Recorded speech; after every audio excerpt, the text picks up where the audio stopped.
आज मैं आपके लिए बहुत ही फनी वीडियो लेके आई हूँ। आप सुने, देखें और एंजॉय करें।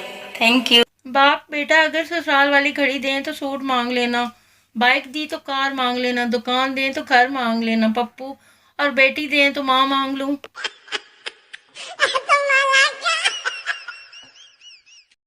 ससुराल में दामाद की ज़्यादा इज्जत क्यों की जाती है?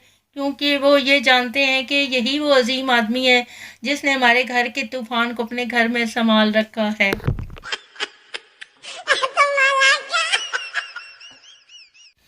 अरे बहन, मेरा दामाद तो हीरा है, हीरा।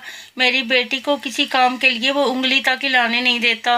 अल्लाह करे ऐसा दामाद सबको मिले।